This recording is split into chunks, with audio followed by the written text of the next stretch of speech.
Anchor Construction Design, that is the name of the company. Why Anchor, you may ask? That's just a mystery you'll have to figure out. No. The idea is it's anchored in values, systems, things that despite the turbulence of the tides and the winds, an anchor keeps you steady, keeps you safe, keeps you from running ashore. All right, so these three, I'm pretty sure they're all mine. Okay, so I love going to amusement parks. I love Disneyland. In fact, I want to share with you one of my most excitable trips to Disneyland. It was a few years back. I was thrilled to be there. Like every single picture we took, I didn't know how to contain my excitement. So I hope you can see the joy radiating through my countenance. I mean, I was screaming like a little girl on Space Mountain. It was a thrill. One of the great joys of the experience for me was getting to go to Galaxy's Edge and make my very own lightsaber. I mean, I was so happy, so filled with joy after that lightsaber creation, I even slept with it that night. So, yeah. All right, I did spend 24 years in the Utah Army National Guard. This was the younger version of me when I had a little more hair. Well, less hair, more hair, better hairline, I guess. So that was actually, we'll move on to what I did post-military career.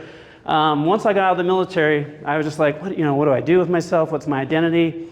And I got into skateboarding. In fact, one of the reasons I did it, the reason I did it, was to spend more time with my daughter, who had got into skateboarding on her own.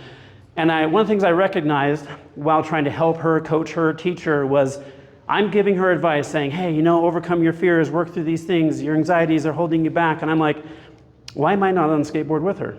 Well, I don't want to look stupid. Well, I don't want to get hurt. Well, what if I'm out on the skate park and I'm falling off? What are the other kids going to think about me?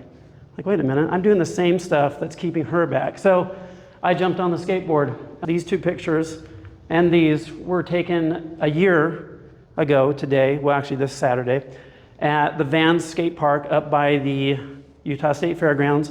And Roxy and I both competed in the Utah Amateur Skateboard League. I was the oldest competitor and most likely the worst one there. But like I told her, I'd get out there and do it. People would support me just like they supported her. And it's one of my keystone memories and moments in my life. Tony Hawk, if you know who Tony Hawk is, even commented on my reel. And I felt pretty good about that. So anyways, oh yeah, and then I got featured in a skateboard magazine at 43 years old. Who knew, right? It's never too late. So like I had divorced parents, and when I would see my dad during, back in the 80s, it was like you get to see your dad 2 months or 2 weeks during the summer. It was a lot like the National Guard, now that I think about it. It was like 1 week in the month, 2 weeks in the summer. So I just traded that for something different.